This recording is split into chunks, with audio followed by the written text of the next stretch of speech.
Marcus and Mack, a law firm representing injured people, and you brought someone with you today, Christine. I did. I brought Nick Motto, who is my assistant chapter coordinator, also known as vice president. There you go. Vice president and what? Assistant chapter coordinator. I'm the chapter coordinator. We'll go with VP, Nick, if that's okay. That's fine. That's fine. That works. It's easier, right? Hey, Christine, every year we get together with A.B.A.T.E and we talk about motorcycle safety. And there's a specific reason we do that, and that is so that everybody is aware of what needs to be done, not only at this time of the year, but all year long. But now's when we're starting to see bikes again. Oh, right, because some of us have ridden all winter long, but most of us have been tucked away during the winter and now starting to show up on the highways. And you're not used to seeing us. We're smaller and harder to see. Yeah. There's things we do people need to be aware of, and they need to watch for us. I brought you one of our Watch for Motorcycle Safety signs. You'll see those in different people's yards. Those are provided by A.B.A.T.E. You know, one of the interesting things, and Nick, you've been riding here this season already as well, is that, you know, Christine, you're right. We're seeing more motorcycles now, but especially at this time of the year when we don't have the green contrast as much from the trees and everything else, it really is harder to see motorcycles now until it greens up outside and turns more springy. Yes, it is. And motorcycles also don't stop as fast as a car can stop. Yeah. We oftentimes downshift to stop, and so you won't see our brake lights as quickly. And the other thing motorcyclists do is shift places in the lane for safety purposes. And sometimes people think we're just screwing around out there when we're moving around. No, but you're trying to be seen, right, Nick? Yes. Yes. Yeah. Trying to be seen, avoid road hazards. The wind, you never know. Everything plays a factor as to why we might be moving around, or, you know, because if we get a good gust of wind, especially those of us that have big windshields, high windshields, you know, that can affect the bike. It can buffet the bike, as they say. It starts to like flutter, like a buffeting. You know, it's interesting you say that. Yes. That's something that I hadn't considered is the fact. You know, I always think of the gravel and the anti-skid that's still on the roads from the winter at this time of the year. But that wind thing, that's really important. Yes. Yes, it is. Yeah. Stabilization of the bike. Oh, that's right. That windshield can be just like a sail on a sailboat. Oh, yeah. Yeah. Well, okay, so let's talk a little bit about how motorcyclists can be safe on the roads. I know that you advocate, it doesn't matter how long you've been riding, brushing up with a refresher course, right? Yes, we do. And the Pennsylvania Motorcycle Safety Program is available for people to take as a never knew how to ride a motorcycle course, or for someone who's been riding a motorcycle all their life but wants to take the course, and also for people who have taken it before and want to take it over again. And it's important to talk about that program because the recent years of the pandemic shut down the operations, and they're up and running again now. Yeah. But they need instructors, just like everybody needs employees. Sure. They're looking for more instructors and more sites, but they are up and running, and people are taking the classes. Yeah. And, you know, one of the great things I think about it when you get to this time of the year and people are able to get their bikes out again is when you ride in groups, and sometimes those are very large groups on weekends, but just the fact that people are out there enjoying the opportunity to get outdoors and to ride, it's probably a feeling that, you know, I've not been on a bike in many, many, many years. But I can see that you guys really enjoy it, don't you?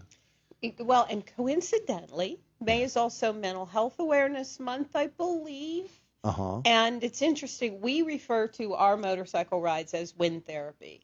Yes. Very much relaxing to us. You know, you get out there on your bike, can't answer your cell phone in most cases. Some people have headsets for important reasons, but for most part, mine is stashed away in my saddlebag. Yeah. And, you know, no distractions. You smell every smell in the county, that fresh cut grass and farmers' fields. If you're from a rural area, you appreciate that smell. That road-killed skunk, all Yeah. of that. All of it. Well, you said about big groups, and that's a good thing to bring up because people, I don't think, realize sometimes, because right now we really don't have a law per se that would allow us to do like a procession. Like we're working on that. We are working on And concession legislation. If you happen to see a big group of bikes coming, just try and be patient if you can. Give them the right of way because we're most likely doing that ride for a reason. We do benefit rides. Sure. It might be a ride because somebody passed away. We're doing a ride to honor them.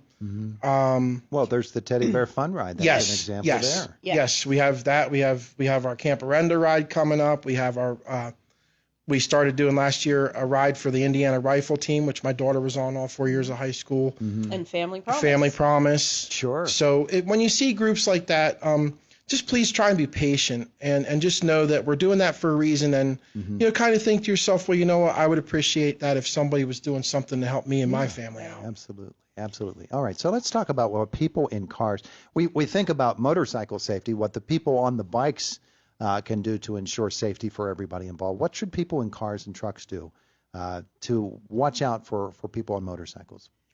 Well, they definitely need to be aware of us.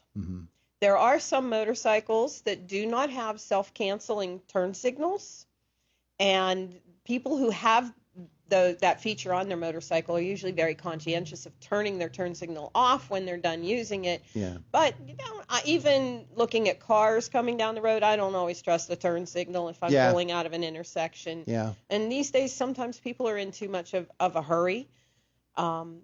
We can hide pretty easily at a 4-lane highway with a red light, and we're sitting beside a pickup truck. Sure. It can be hard to see us on the other side of the truck, but know that there may be someone there, and that holds true for smaller vehicles beside bigger trucks too. Seeing us, we try to make sure that you can see us when we're behind you. We know that, for instance, when we're behind a tractor trailer truck, we have to be in certain places in order for them to see us. Yes. Which means we're leaving a gap, and then if you're cutting us off, it's just problematic. If you cannot see, and this goes for cars too now, if you can't see that tractor trailer's mirrors, he can't see you. Sure. He or she cannot see you. So, and that's why I'm a big advocate of loud pipes as well. Oh, yeah? Because you should be able to, if you can't hear some of these motorcycles, there's an issue. Turn your radio down. Don't turn it too far down, Nick. We need them listening to us. Speaking of that, we often hit the throttle a little bit when we're shifting gears, and there's a reason for that. It's not because we're being obnoxious.